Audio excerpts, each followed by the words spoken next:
বিগত 15 বছরের একটি দীর্ঘ অঘোষিত আধিপত্যের অবসান ঘটেছে।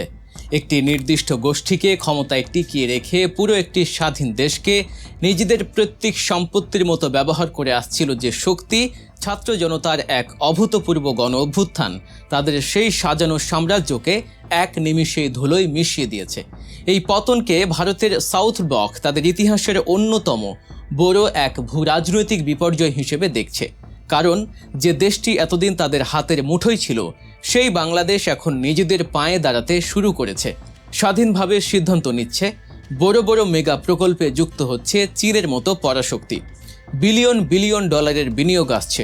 এমনকি যে পাকিস্তানের সাথে একসময় মুখ দেখাদেখিও বন্ধ করে রাখা হয়েছিল, তাদের সাথেও নতুন করে বাণিজ্যিক ও সামরিক সম্পর্কের মেরুকরণ ঘটছে। আর ঠিক এখানেই শুরু হয়েছে নয়াদিল্লির মাথা ব্যথা।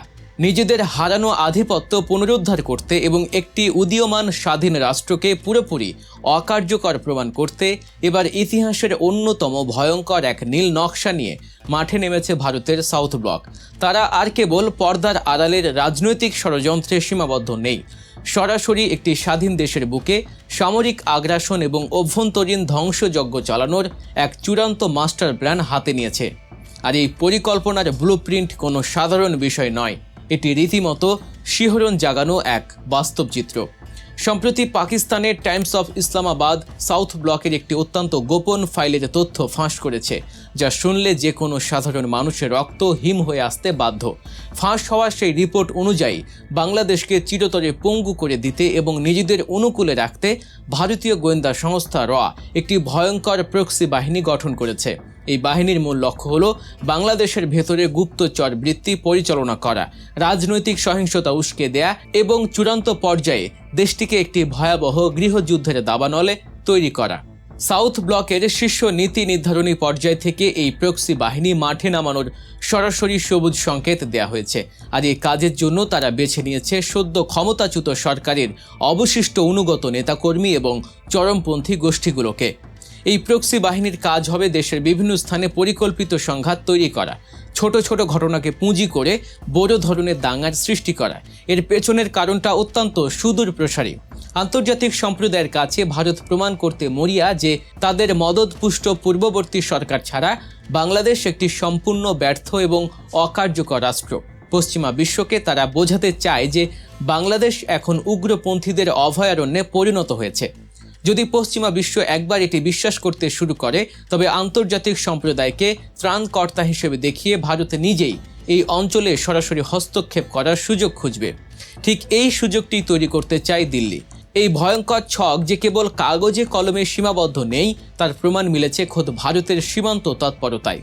ভারতীয় সেনাবাহিনীর সাবেক কর্মকর্তা ব্রিগেডিয়ার দেবাশিস দাসের সাম্প্রতিক এক স্বীকারোক্তি এই সত্যকেই দিনের আলোতে নিয়ে এসেছে। তিনি স্পষ্ট ইঙ্গিত দিয়েছিলেন যে ভারতের ক্রমবর্ধমান সামরিক শক্তি বৃদ্ধি, সীমান্ত এলাকায় সৈন্য সমাবেশ এবং আগ্রাসী সামরিক মহড়ার পেছনের মূল লক্ষ্যবস্তু হতে পারে বাংলাদেশ। একটি স্বাধীন দেশকে ভেতর থেকে টুকরো টুকরো করে দেওয়ার এই যে মানসিকতা, তার সাবেক এই সেনা কর্মকর্তার কথাতেই অত্যন্ত নগ্নভাবে ফুটে উঠেছে।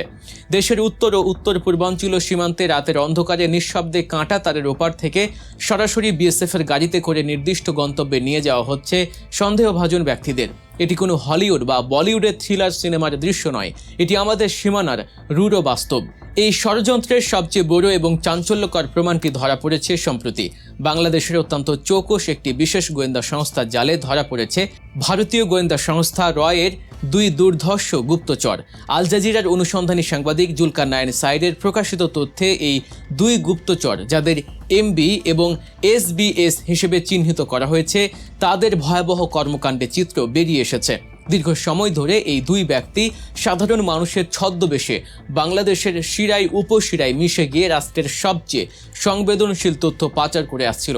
তাদের কাজের পরিধি শুধু সাধারণ তথ্য সংগ্রহের মধ্যেই সীমাবদ্ধ ছিল না, দেশের গুরুত্বপূর্ণ স্থাপনার নির্ভুল ম্যাপিং, রাজনৈতিক দলগুলোর অভ্যন্তরীণ গোপন বৈঠক এবং ভিআইপিদের প্রতিটি পদক্ষেপের পুঙ্খানুপুঙ্খ তথ্য তারা নিয়মিত পাঠাতো ভারতীয় হ্যান্ডেলারদের কাছে। সবচেয়ে চমকে ওঠার মতো বিষয় হলো এই গুপ্তচরদের গতিবিধি। নজরদারির তথ্য নিশ্চিত করছে নির্দিষ্ট সীমান্ত পয়েন্ট দিয়ে ভারতে প্রবেশের পর তাদের সরাসরি নিয়ে যাওয়া হতো মালদা শহরের স্টেশন হেডকোয়ার্টারে। সেখানে অন্তত 3 জন শীর্ষ কর্মকর্তার উপস্থিতিতে তাদের ডিব্রিফিং করা হতো। এরপর তাদের অবাধ যাতায়াত ছিল ভারতের জলপাইগুড়ির বিন্নাগুড়ি সেনানিবাসে। উল্লেখ্য, এটি কোনো সাধারণ সেনানিবাস নয়, এটি সরাসরি ভারতীয় সেনাবাহিনীর 20 মাউন্টেন পদাতিক ডিভিশনের সদর দফতর।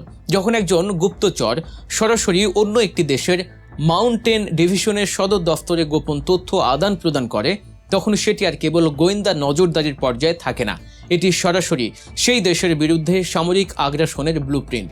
গ্রেফতারের পর 2 গুপ্তচরের কাছ থেকে উদ্ধার হওয়া ল্যাপটপ, হার্ড ড্রাইভ এবং পেন ড্রাইভে মিলেছে ভারতীয় মিলিটারি ইন্টেলিজেন্সের অত্যন্ত গোপনীয় কিছু মাস্টার ফাইল।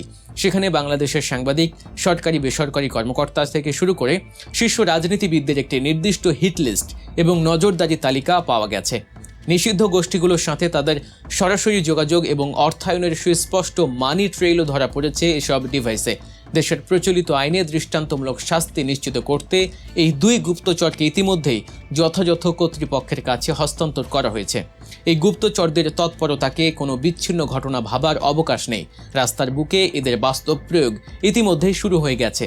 দিনের আলোতে হেলমেট বাহিনীর উত্থান এবং ইনকিলাব মঞ্চের মুখপাত্র শহীদ শরীফ ওসমান হাদির উপর চোরাগোপ্তা হামলা কোনো ব্যক্তিগত আক্রোশের ঘটনা ছিল না, এটি ছিল দেশকে অস্থিতিশীল করার একটি বৃহত্তর ছকের ক্ষুদ্র অংশ।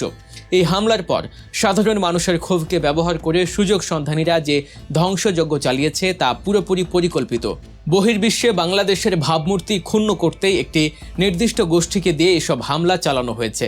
বিশ্বকে বোঝানোর চেষ্টা চলছে যে বাংলাদেশ এখন আর আইনের শাসনে নেই, বরং উগ্রপন্থীরা গোটা দেশের নিয়ন্ত্রণ নিজেদের হাতে তুলে নিয়েছে। সবচেয়ে উদ্বেগজনক তথ্য হলো আন্তর্জাতিক গোয়েন্দা রিপোর্টগুলো অত্যন্ত আশঙ্কাজনক বার্তা দিচ্ছে। টিটিপি এর মতো বিভিন্ন বিদেশি সশস্ত্র গোষ্ঠীর নাম ভাঙিয়ে কিছু চক্র অনলাইন এবং অফলাইনে বাংলাদেশের শিক্ষিত অথচ বেকার তরুণদের রিক্রুট করছে। মগজ ধোলাইয়ের এক বিশাল কারখানা খুলে বসেছে ভিনদেশি এই চক্রটি। এদের অনেককে দেশের বাইরে পাঠিয়ে গোপন সামরিক প্রশিক্ষণ দেওয়ারও ব্লুপ্রিন্ট তৈরি করা হয়েছে।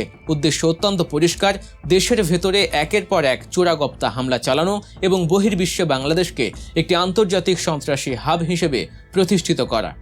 ষড়যন্ত্রের সবচেয়ে জঘন্য এবং সুদূর প্রসারী জালটি বোনা হচ্ছে দেশের তরুণ সমাজকে ঘিরে। এখন প্রশ্ন হলো, ভারতের এই বহুমুখী আগ্রাসন এবং নগ্ন তৎপরতা রুখতে আমাদের করণীয় কি? এই ভয়াবহ নীল নকশা নস্যাৎ করতে হলে সমগ্র জাতিকে আজ এক কাতারে দাঁড়াতে হবে। রাজনৈতিক মতাদর্শের ভিন্নতা বা দলের বিভেদ ভুলে দেশের সার্বভৌমত্বের প্রশ্নে বিন্দুমাত্র আপোষ করা চলবে না। যখন একটি দেশের মানচিত্রের উপর ভিনদেশি শকুনের নজর পড়ে, তখন দেশ না বাঁচলে রাজনীতি করার মতো কোনো অস্তিত্বই আর অবশিষ্ট থাকবে না। বর্তমান সরকার এবং আইন শৃঙ্খলা রক্ষাকারী বাহিনীকে হতে হবে চরম দক্ষ ও আপোষহীন। ভারতীয় গোয়েন্দা সংস্থা বা তাদের দোসররা দেশে কোনো গুজব ছড়ালে বা নাশকতার চেষ্টা করলে তাৎক্ষণিকভাবে নির্মোহ তথ্য দিয়ে তা নস্যাৎ করতে হবে। কাউন্টার ইন্টেলিজেন্স ব্যবস্থাকে এমনভাবে শক্তিশালী করতে হবে যেন বাইরের কোনো শত্রু দেশের ভেতরে তাদের নেটওয়ার্ক তৈরি করতে না পারে। পররাষ্ট্র নীতিতে আনতে হবে চূড়ান্ত ভারসাম্য। কোনো নির্দিষ্ট দেশের উপর নির্ভরশীল না হয়ে বাংলাদেশ তার নিজের সর্বোচ্চ স্বার্থ আদায় করে নেবে। তরুণ সমাজের হতাশা দূর করে কর্মসংস্থানের বিপ্লব ঘটাতে হবে, যেন কোনো বিদেশি শক্তি তাদের মগজ ধুলাই করতে না পারে। বাংলাদেশ একটি স্বাধীন ও সার্বভৌম রাষ্ট্র। কোনো আগ্রাসী শক্তি, রক্তচক্ষু কিংবা গোপন ষড়যন্ত্র এই দেশের অস্তিত্বকে মুছে ফেলতে পারবে না। দেশপ্রেম আর জাতীয় ঐক্যের মাধ্যমেই বাংলাদেশের মানুষ চিরতরে রুখে দেবে আধিপত্যবাদের সব ভয়ঙ্কর নীল নকশা। দর্শক, আন্তর্জাতিক রাজনীতি, ভূকৌশলগত বিশ্লেষণ ও সামরিক খবরাখবরের এমন সব এক্সক্লুসিভ মেগা ডকুমেন্টারি সবার আগে পেতে গল্প নিউজ চ্যানেলটি এখনই সাবস্ক্রাইব করে বেল আইকনটি বাজিয়ে রাখুন। সত্যের পথে থাকুন, আমাদের সাথেই থাকুন।